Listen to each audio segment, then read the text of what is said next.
I'm Deborah Rodriguez. From Mason City to your hometown, we've got the information you need. Turn us on at home, work, and in the car. AM 1300 KGLO.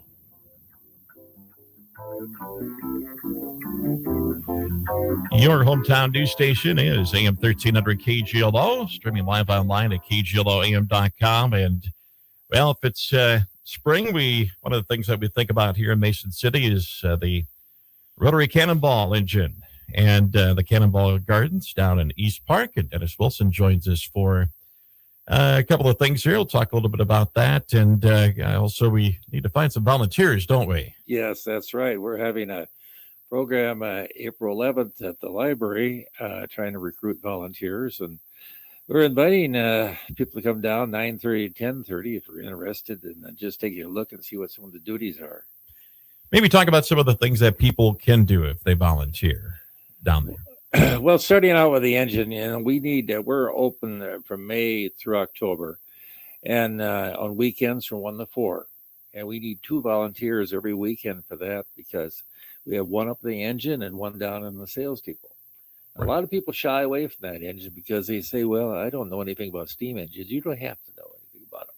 There's only 3 questions that they ask you: how it got over there, how much it weighs, and, how fast it'll go. So any other technical parts, you can tell them, we'll get the answer for you. But it's a great experience volunteering on that engine, meeting the kids and letting them ring the bell, blow the whistle. We have sound in the engine too. And then in the gardens, there's a real need for that, because this project is really growing. It's growing to the point where we need between 40 and 45 volunteers through a season. And the gardens are divided up into about 16, 17 sections. So a person can take a section. It's not a big section. They can do it with just a little work every now and then, maybe an hour or 2 a week. But it's very necessary that we have people to work with that garden to keep it in pristine condition. The gardens is growing. It's become very popular. It's probably the most photographed area in the Bay City Park system. And you have, prom night. I was down there, and the kids were all over getting their pictures taken. We've had weddings down there, anniversaries, and it's really well used. So we've got to keep it in good condition. We have hanging plants down there that we have to have volunteers for to help with that too. So watering them. So watering is a big issue. So we need volunteers for each of those specific jobs of caring for the gardens, service, being on the engine, helping to keep that open on weekends. And then it's not only weekends. We also have bus tours and special, times when we open it up. Right.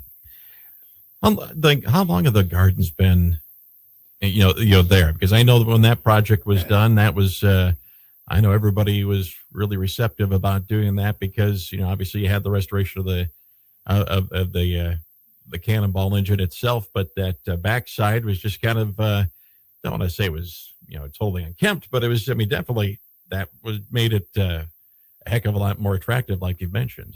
That's right, it did. We started the restoration actually in 2003. About 2013 or 14, we kind of pretty well had that completed. But the backside where you talked about, there was just a lot of brush and trees down there. It was really a mess. It had started to deteriorate. And we seen where it was washing away, so we decided to try and build gardens there. And we cleaned that out, and the community is very supportive. The city was supportive about it, and that garden's just kept growing and growing to what it is now. So we transformed that along with many, many volunteers and support from the community into really a beautiful location in East Park. And, there's been a lot of efforts through the years on the engine restoration itself. I mean, I can still remember when those started, that engine was not in good shape, to say the least. Oh, that's it was a totally fenced off area at one point, because I don't remember when growing up, going down East Park and kind of climbing around on the train. And at that point, it wasn't exactly in the best condition. And then it was just completely fenced off for a while and nobody could get to it. And then I know your group led the effort to get that all restored. And it's obviously, become like I say, it's become one of the more attractive spots in our park system here in Mason City. Yes, back in 19, you know, 99, somewhere in there was really a lot of talk about cutting it up for scrap, and it was an eyesore, and it was a rusted out piece of junk. Yeah. But we were able to get the volunteers together and support from the community, and that has been so important because the community has supported us. And we've restored it to, our goal was to restore it to its original appearance when it came out of the factory. Now, we couldn't, some people have asked about why do we get it to working well? That would cost way too much and would serve no purpose. So we have foggers in it that creates the illusion of steam and smoke. We have sound in it that creates the sound.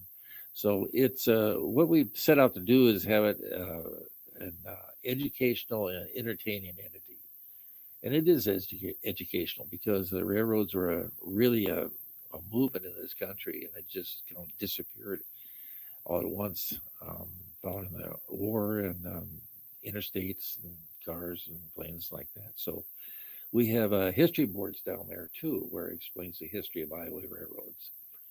And so we set out to try and make anybody that comes to visit go through that as a entertaining educational experience. We run through there was probably about 6,480 went through the camp last year. Wow.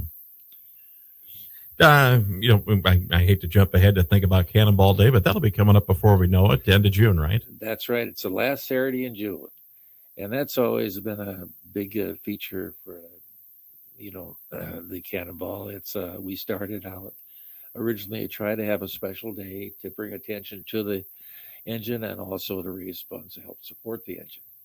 And of course, a big part of that is Kiwanis chicken barbecue, right. Cannonball chicken barbecue, and everybody. I already have people asking me when there's going to start selling tickets for that because it is really tasty chicken.